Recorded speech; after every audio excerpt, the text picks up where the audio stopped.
Nosso grupo veio apresentar o tema Biossíntese de aminoácidos e nucleotídeos. O grupo é formado por Alisson, Eduardo, Guilherme, Ilan, José Armando, Luana, Max, Sabrina e eu, Júlio Noleto. Todos matriculados na disciplina de Bioquímica. Este é um tema que trata de um processo essencial para os organismos vivos, responsável pela formação de proteínas e ácidos nucleicos, que esses componentes são fundamentais para o funcionamento e a transmissão da informação genética.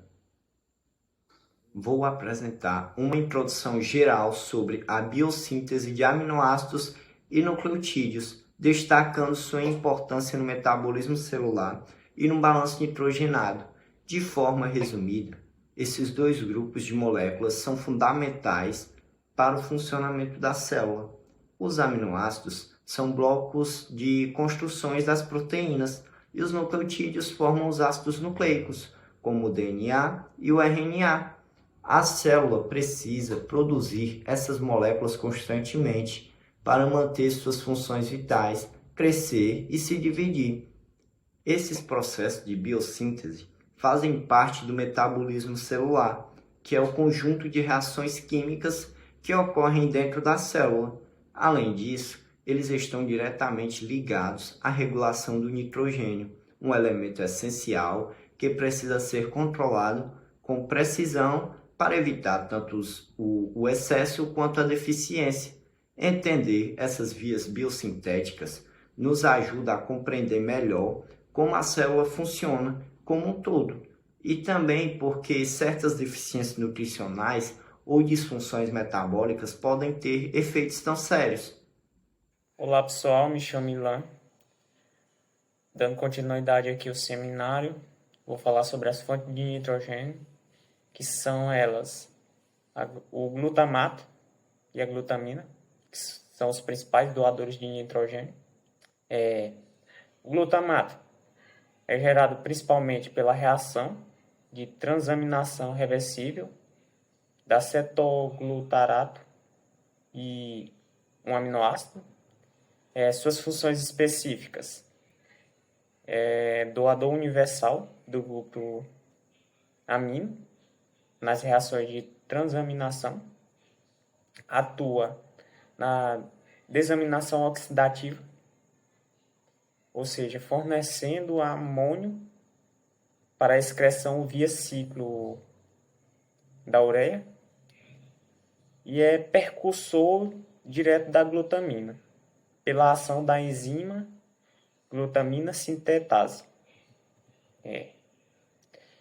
Aí temos a glutamina, que é formada a partir do glutamato, ou por glutamina sintetase com gasto de ATP. Atua como transportadora não tóxica de nitrogênio no plasma, especialmente do músculo para o fígado, rins e intestinos. A glutamina como fonte de nitrogênio.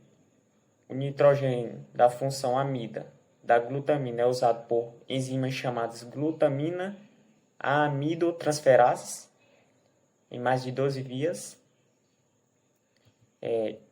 Uma delas são a síntese de purinas e pirimidinas, a síntese de NAD+, a síntese de aminoácidos e na glutamina, nos rins, a glutamina é decomposta, liberando amônio, ajudando a manter o pH fisiológico. Nos enterocitos, é fonte energética importante. Opa, meu nome é Max e eu vou continuar a apresentação. Vou falar sobre o ciclo do ácido cítrico, também conhecido como ciclo de Krebs. É uma via anfibólica, ou seja, participa tanto da degradação quanto na síntese do composto. Ele tem papel essencial no metabolismo do nitrogênio porque ele fornece intermediários importantes para a síntese do aminoácido. Por exemplo, o alfa-cetoglutarato, que é convertido em glutamato, que depois pode formar glutamina que transporta amônio. O oxalacetato vira aspartato, que é fundamental tanto no ciclo da ureia quanto no ciclo do nucleotídeo. O ciclo de Krebs também se conecta com o ciclo da ureia, no ciclo da ureia. que é o aspartato, entra no ciclo da ureia para doar nitrogênio. E o fumarato, que é gerado na ureia, volta para o ciclo de Krebs e mantém o equilíbrio entre produção de energia e eliminação do nitrogênio. Além disso, o ciclo realiza funções anaperóticas e cataperóticas, intermediários, que são retirados de outra síntese, como aminoácido e glicose. Esses são respostos por reações com a conversão de piruvato com oxacetato de biossíntese de porifinas. Esses intermediários precisam de ser repostos por anaperose, por reações como piruvato, mais CO2, mais ATP, que dá oxacetato, mais ADP, mais PI. Por fim, a quantidade de alfa-cetoglutarato regula o quanto de amônio pode ser fixado, mostrando que o ciclo de Krebs ajuda a controlar a fixação e a excreção do nitrogênio no corpo. É isso. Olá, eu me chamo Alisson Henrique e agora vamos falar sobre como os aminoácidos são organizados em famílias biosintéticas, que nada mais são do que grupos de aminoácidos derivados de um mesmo intermediário central do metabolismo.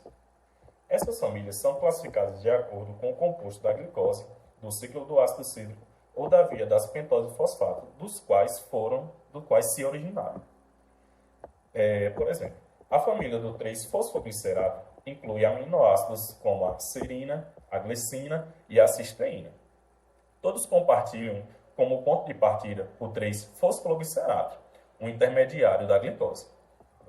Outro exemplo é a família do piruvato, que origina aminoácidos como a alanina, a valina e a leucina. Já a família do oxalacetato inclui o aspartato, a asparagina, a lisina, entre outros, e está diretamente ligada ao ciclo do ácido cítrico. Essa divisão em famílias facilita tanto o estudo quanto a compreensão da biossíntese, porque aminoácidos da mesma família costumam compartilhar enzimas ou etapas semelhantes no processo de síntese. Além disso, essa organização reflete como o metabolismo celular é integrado, reaproveitando compostos e rotas já existentes para gerar moléculas essenciais, como os aminoácidos. Ou seja, entender famílias é uma forma de enxergar a lógica do metabolismo e a eficiência como as células operam para construir blocos fundamentais da vida. Dando continuidade, vamos falar sobre a regulação da biossíntese de aminoácidos. A biossíntese dos aminoácidos é cuidadosamente regulada para manter o equilíbrio celular e garantir uma síntese proteica eficiente. Vários mecanismos trabalham juntos para evitar excessos ou carências, controlando tanto a atividade das enzimas quanto a produção delas. Em primeiro lugar, vamos falar sobre a inibição por feedback, sendo um dos principais mecanismos em que o produto final, que é o próprio aminoácido, inibe a primeira enzima da via, interrompendo assim a produção dela. A imagem mostra 3 situações. Na parte superior vemos a reação normal, com o substrato se ligando à enzima e formando produtos. Abaixo temos a inibição competitiva, onde o inibidor ocupa o sítio ativo e impede a ligação do substrato. Ao lado, a inibição não competitiva, em que o inibidor se liga fora do sítio ativo e bloqueia a função da enzima. A inibição por feedback geralmente ocorre por essa forma, que é a não competitiva, que se conecta diretamente com o próximo tópico, que é a regulação alostérica. Nesse mecanismo, o inibidor se liga a um sítio regulador, mudando a forma e a atividade da enzima. O exemplo da figura é a glutamina sintetase, regulada por vários produtos, como a alanina, glicina e a AMP. Esse sistema permite um controle mais ajustado, com respostas graduais conforme as necessidades da célula. O terceiro é o controle da expressão gênica. A célula também pode regular a produção das enzimas, controlando sua expressão. A imagem mostra 2 casos, a regulação positiva. À esquerda, o ativador se desliga do DNA e a transcrição é inibida. À direita, o ativador se liga ao DNA em resposta a um sinal, ativando a produção do RNA mensageiro. Um exemplo real é o Operon TRP, que regula a síntese de triptofano em bactérias. Por último, a regulação coordenada, que em vias ramificadas, como a de valina, leucina e isoleucina, as etapas iniciais são comuns a todos. para evitar conflitos entre os ramos, cada aminoácido inibe apenas a enzima do seu próprio ramo. Esse tipo de regulação evita que o acúmulo de um produto bloqueie toda a via, mantendo um equilíbrio geral, que é o que chamamos de regulação coordenada. Olá a todos, me chamo Sabrina. Hoje eu vou apresentar um tema que mostra como os aminoácidos, além de formar proteínas, participam de diversos processos bioquímicos essenciais. O foco será em como ele atua como percussores de moléculas não proteicas importantes, como neurotransmissores, nucleotídeos, porfirinas, glutationa e até hormônios vegetais. Os aminoácidos são tradicionalmente conhecidos como o bloco de construção das proteínas. No entanto, eles também são extremamente versáteis, sendo usados como matéria-prima para a síntese de diversas moléculas com funções regulatórias, estruturais e protetoras no nosso organismo e nas plantas. Dois exemplos clássicos de aminoácido como percussor de neurotransmissores são a tirosina e o triptofano. A tirosina dá origem à dopamina, o neurotransmissor ligado ao movimento e ao prazer. Já o triptofano origina a serotonina, que regula o humor, o sono e o apetite. Essas transformações mostram como o metabolismo dos aminoácidos afeta diretamente o nosso sistema nervoso. Alguns aminoácidos também participam da produção dos nucleotídeos, que formam o DNA, RNA e moléculas energéticas como ATP. A glicina, a glutamina e aspartato são essenciais nessa via, reforçando a importância dos aminoácidos no armazenamento e na transferência da informação genética. A biossíntese das porfirinas, como o grupo M, presente na hemoglobina e nos citocromos, também depende dos aminoácidos. A glicina, junto com o succinil CoA, forma o composto inicial para essa cadeia de reações. Sem isso, não teríamos transporte de oxigênio e nenhuma respiração celular adequada. A glutatidiona é um tripeptídeo formado por um glutamato, junto com a cisteína e glicina. Ela é um dos principais antioxidantes celulares, protegendo contra danos causados por radicais livres e substâncias tóxicas. Sua função é fundamental tanto em células humanas quanto em vegetais. Nos vegetais, os aminoácidos também têm um papel-chave. O triptofano, por exemplo, é o percussor do ácido indolacético, que é a principal auxina, o hormônio de crescimento dos vegetais. A filalanina dá origem aos pigmentos, como antocianinas, responsável por cores em flores e frutos. E a glutationa também atua nas plantas, ajudando na defesa contra o estresse ambiental. Vou falar sobre a biossíntese de purinas, que é um processo essencial para todas as células, pois forma as bases nitrogenadas que compõem o DNA e o RNA, além de moléculas como ATP e GTP. Nessa via, a base purina não é sintetizada de forma livre e depois ligada ao ribose.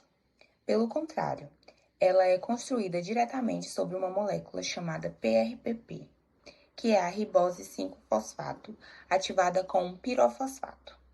O processo gera inicialmente um nucleotídeo chamado IMP, ou inosina, que serve como precursor para os dois principais nucleotídeos purínicos, AMP e GMP.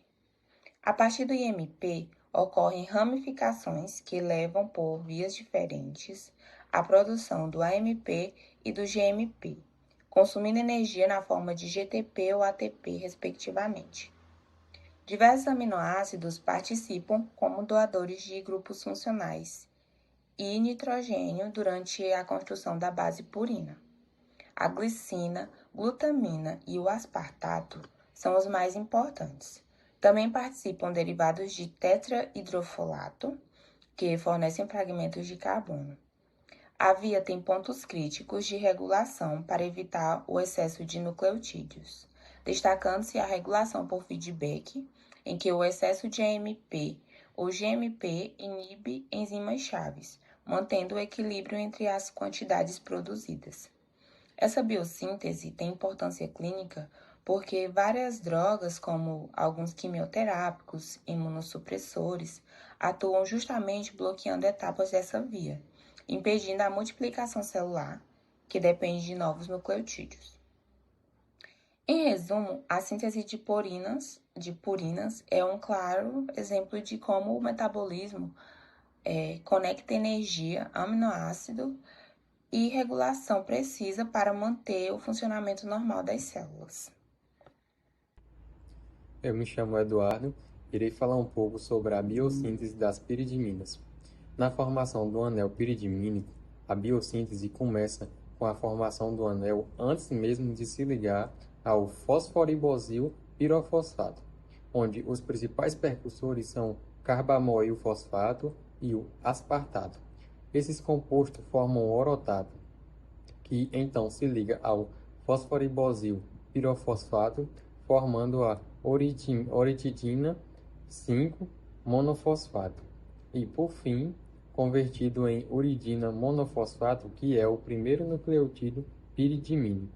Assim como mostrado na imagem ao lado, o que seria o anel piridimínico antes da ligação com o fosforibosil pirofosfato.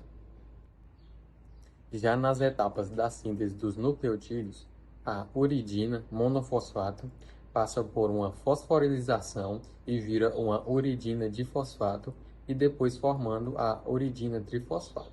A partir da uridina trifosfato, com a adição da glutamina, forma-se a citosina trifosfato. Já para formar a timina trifosfato, a uridina monofosfato vira uma desoxuridina monofosfato, que é metilada e forma a desoxitimina monofosfato, e depois assim gerando a timina trifosfato. Esse processo exige ácido fólico, essencial para a enzima timidilato sintetase. Em comparação com as purinas, o processo de síntese das pirimidinas é mais simples. Enquanto nas pirimidinas o anel é formado antes de se ligar ao PRPP, nas purinas ele é formado aos poucos em cima do PRPP. Estruturalmente, as pirimidinas são formadas por apenas um único anel, enquanto as purinas são formadas por 2 anéis fundidos. Isso tornando as pirimidinas mais curtas e com rotas biosintéticas mais diretas. Os principais nucleotídeos pirimidínicos são a citosina, uracila e timina, e já os das purinas são a adenina e a guanina. Me chamo José Armando, dando continuidade aqui no seminário, vou falar sobre a regulação e aplicações clínicas da biossíntese de nucleotídeos. Então, os nucleotídeos são as unidades básicas dos ácidos nucleicos, no caso o DNA e o RNA, e também participam de diversas ações metabólicas.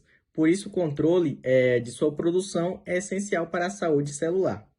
Aqui eu trouxe a figura, tendo essa diferenciação entre o DNA e o RNA e algumas funções essenciais, que no caso seria o armazenamento genético, a transferência de energia, o ATP, que é a adenosina trifosfato, e os cofatores, o NAD e o FAD.